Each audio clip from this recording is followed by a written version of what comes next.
Hello बच्चों। आज हम लोग क्लास 6 का हिस्ट्री चैप्टर 5 चैप्टर का नाम है जीवन की विभिन्न शैलियाँ, ऋग्वैदिक कालीन जीवन। इस क्वेश्चन को सोल्व करेंगे। फर्स्ट क्वेश्चन है रिक्त स्थानों की पूर्ति कीजिए। क्वेश्चन नंबर का संस्कृत किस भाषा परिवार का हिस्सा है? आंसर होगा भारोपीय। ऋग्वेद में गंगा नदी का जिक्र कितनी बार हुआ है? आंसर होगा एक बार। नेक्स्ट है आपका ऋग्वेद में कितने वर्णों का उल्लेख मिलता है? आंसर होगा 4 वर्णों का। नेक्स्ट है मेगालिथ किसके प्रमाण होते हैं या मृत्यु की स्मृति के प्रमाण होते हैं? नेक्स्ट क्वेश्चन है इनाम गांव किस राज्य में है? आंसर होगा महाराष्ट्र। नेक्स्ट क्वेश्चन है सही कथन के आगे राइट का और गलत कथन के आगे क्रॉस का चिन्ह लगाना है। फर्स्ट क्वेश्चन है ऋग्वेद में वर्णित वर्ण व्यवस्था जन्म के आधार पर थी। आंसर होगा रॉन्ग, क्योंकि वर्ण व्यवस्था जन्म के आधार पर न होकर कर्म के आधार पर थी। नेक्स्ट क्वेश्चन है ऋग्वेद में 1028 सूक्त हैं, सही है। ऋग्वैदिक काल के लोग चावल का सेवन करते थे, ये भी करेक्ट है। राजन का चुनाव सभा करती थी, ये रॉन्ग है। नेक्स्ट है झारखंड में भी मेगालिथ मिले हैं, ये भी सही है। नेक्स्ट क्वेश्चन है निम्नलिखित प्रश्नों के उत्तर संक्षेप में लिखें। क्वेश्चन नंबर का ऋग्वैदिक काल में बलि शब्द का प्रयोग किन अर्थों में होता था? तो ऋग्वैदिक काल में बलि शब्द का प्रयोग 2 अर्थों में होता था। प्रथम यज्ञ में आहुति के लिए तथा दूसरा लोगों के द्वारा अपने राजा को उपहार में दिए गए धन के रूप में। ठीक है।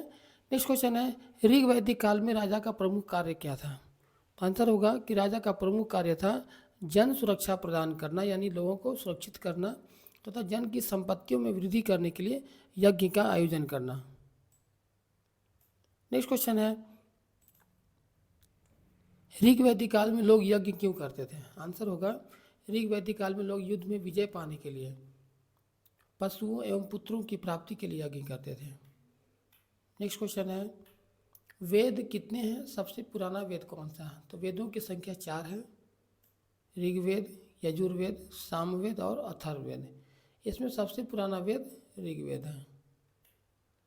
सूक्त का क्या अर्थ है? ऋग्वेद में कितने सूक्त हैं?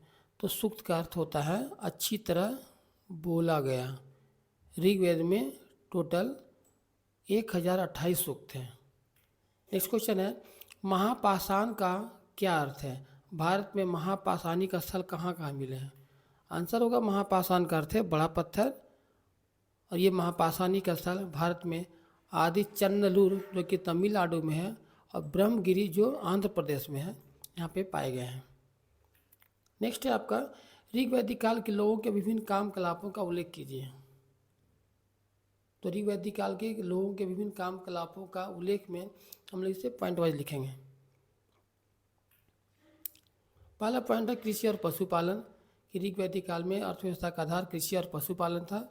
वे गाय, घोड़े, भेड़ और बकरी पालते थे और कृषि के लिए बैल का उपयोग करते थे। व्यापार में हम लोग लिखेंगे ऋग्वैदिक लोग व्यापार भी करते थे, जिसमें वस्तु विनिमय प्रणाली का उपयोग होता था। वस्तु विनिमय प्रणाली का मतलब होता है वस्तुओं को एक्सचेंज करके व्यापार करना। जिस तरह से आज के समय में हम लोग करेंसी का लेन देन से हम लोग वस्तुओं को खरीदते हैं, करेंसी से खरीदते हैं, लेकिन पहले के लोग क्या थे कि लोग वस्तुओं का ही लेन देन करते थे। तो इसमें हम लोग ये भी लिख सकते हैं कि वे वस्त्र, कीमती धातु, मसाले और घोड़े जैसे सामानों का व्यापार करते थे। नेक्स्ट पॉइंट में हम लोग लिखेंगे शिल्प कला के बारे में। ऋग्वैदिक काल में विभिन्न प्रकार की शिल्प कलाएँ विकसित हुई हैं, जैसे कि रथकार, बुनकर, लोहार, मिट्टी के बर्तन बनाना, वस्त्र बनाना और चर्म कार्य। नेक्स्ट पॉइंट हम लोग लिख सकते हैं कि ऋग्वैदिक काल में योद्धा, पुजारी, मवेशी पालन करता, किसान, शिकारी, नाई, सिलाई, बुनाई इत्यादि से जुड़े व्यवसायों का भी उल्लेख मिलता है। नेक्स्ट क्वेश्चन है हड़प्पा सभ्यता एवं ऋग्वैदिक सभ्यता में कोई 3 अंतर लिखें। तो हड़प्पा सभ्यता और ऋग्वैदिक सभ्यता में 3 मुख्य अंतर हम लोग इस प्रकार से लिख सकते हैं कि हड़प्पा सभ्यता शहरी सभ्यता थी, जबकि ऋग्वैदिक सभ्यता ग्रामीण सभ्यता थी। नेक्स्ट लिख सकते हैं कि हड़प्पा सभ्यता में व्यापार और वाणिज्य प्रमुख था, जबकि ऋग्वैदिक सभ्यता में कृषि प्रमुख थे। हड़प्पा सभ्यता में लोगों को आयरन का यानी कि लोहे का ज्ञान नहीं था, जबकि ऋग्वैदिक सभ्यता में लोहे का ज्ञान लोगों को था। अंतिम क्वेश्चन है, इनाम गांव में लोगों की आजीविका क्या रही होगी।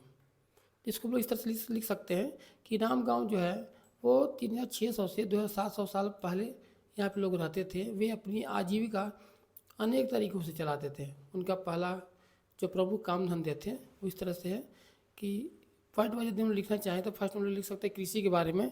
तो इनाम गांव में पूरा तत्वविदों को गेहूँ, जौ, चावल, दाल, बाजरा, मटर और तिल के बीज मिले हैं। इसका अर्थ ये हुआ कि वे ये सब फसलें उगाते थे। नेक्स्ट पॉइंट है आखेट एवं पशुपालन। तो कई जानवरों एवं चिड़ियों की हड्डियां भी मिली हैं। इसके आधार पे हम लोग कह सकते हैं कि वे इन्हें खाते होंगे। नेक्स्ट पॉइंट हम लिख सकते हैं संग्रहण के बारे में कि इनाम गांव में संग्रहण के द्वारा भी भोजन का इंतजाम लोग करते थे।